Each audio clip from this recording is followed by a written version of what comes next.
Hi, this video is meant to be a tutorial for you to understand a little bit how to use èdit and where you can enter your data and how to see the results.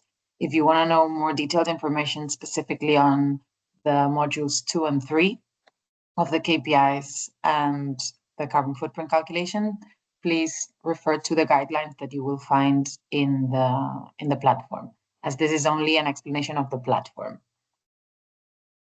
Okay, once you log in your account, you will see this page. As you can see, it's probably a default in Spanish. You can change the language clicking here. There's many options. We recommend that you use the English option because the other languages are still under development and there might be some things that are not available in French, for example, but in English, it's mostly available. Yeah, so once you change the language, you can already go to your project. You see here, you'll see the go to your project and you have two buttons. This one is to enter data and this one is to check results. For now, if it's the first time that you log in, there's not going to be any results, so you click here. And then you'll see this page. In order to see your own project, you have to click on this little arrow. It's going to open this textile option. You click here and then you'll see your company. This is just one of the companies participating. You'll see your name. If you see a name that's not your company's name, please let us know because there might be some issues happening, but we can change that if you let us know. If you see your company, you can click in this arrow and click on Enter Data. Then this page is going to load, and basically what you need to do is the same for the KPI exercise and for the carbon footprint calculation. The only difference is that for the KPI exercise, you need to fill in data in this section where it says KPI, and then you have subsections of product, energy and emissions, packaging, waste, and water. And once you have filled in the data in all these 5 blocks, you can let your mentor know, and then they will revise it with you and so on. Once you're done with the KPIs, you can move on to the carbon footprint, which are these 4 blocks here. And in some cases, there's also sub-blocks. For example, in internal processes, you have fuels, emissions, and imported energy. You need to fill all the data that you can of all the blocks and sub-blocks from here on for the carbon footprint. How you can insert data, it's quite simple. Once you're here, for example, in products, you click on the little arrow, and then you will see, in this case, 4 indicators that you are asked to fill in. You just have to click on this icon to edit. You add the number, 50%. In this case, you can choose the number and also the magnitude. So in this case, there's no other option than just percentage, and you save the value. In some cases, there might be some data points that you will have to make some calculations outside the platform. For example, let's say material efficiency. You want to calculate it. The way to calculate it is here. You can see in this little icon, you have a brief description of what the KPI is. So here you have to divide the total weight of your finished product sold by the total weight of materials that you purchased. So this is probably not a value that you already have in your company, but you will have to maybe check some Excel files that you have with information of the products that you sold and the products that you bought. And then you have to make this calculation in another Excel. And when you have the value of the KPI, you put it here. However, these Excels where you do the calculations are also useful information that we recommend that you keep somewhere safe, because then when you talk to your mentor, it's probably going to be good to have access to how you made the calculations to check if it's correct or not. If there are some KPIs that you see that we listed here that it's impossible that you get the data and there's no way for you to have it this year, that's okay. It happens. You just have to let your mentor know that that's the case, and then that's going to be one future action for next year, that you're going to have to put the system in place to be able to track that KPI.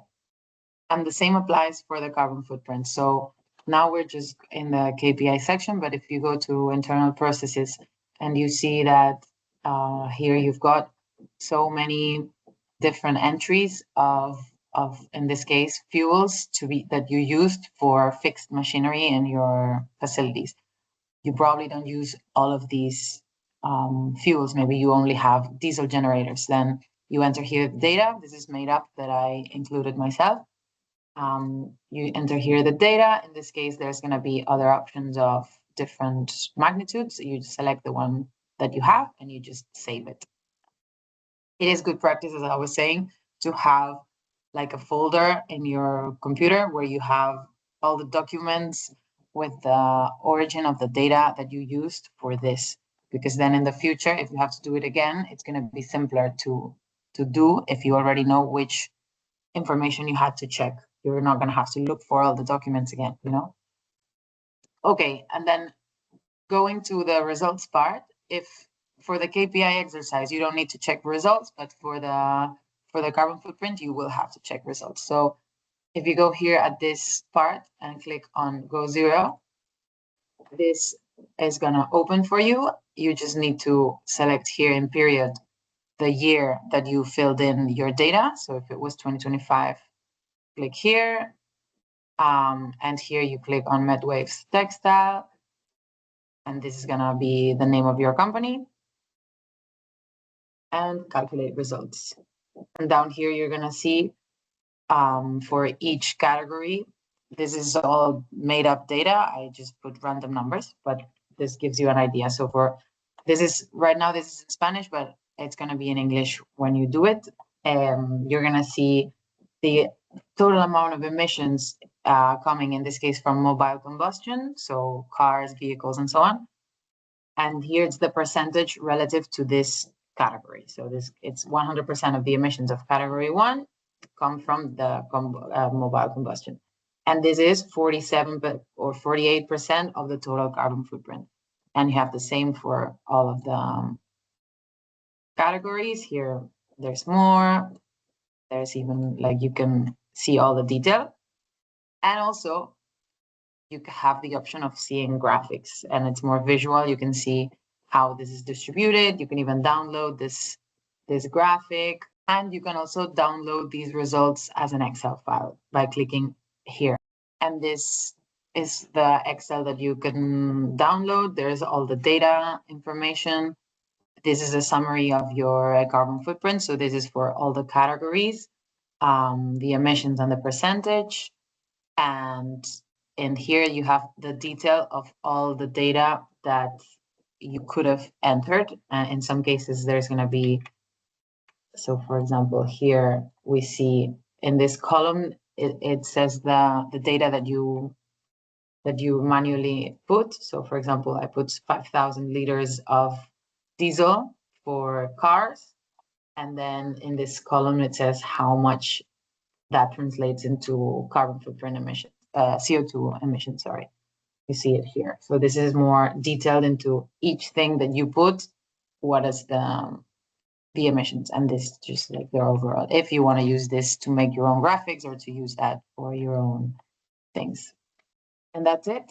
Remember that you have all the detailed information about how to do the exercises of KPIs and carbon footprint with way more detail on each indicator, what they mean, how to calculate them, and so on in the PDF guidelines on the platform. So please check those out when you're doing the exercises. This video was just to understand how to navigate the platform. But if you have any other questions about how to calculate KPIs, how to get data for your carbon footprint, or how to use èdit, please message your mentor and we will try to help you as much as we can. Thank you and good luck.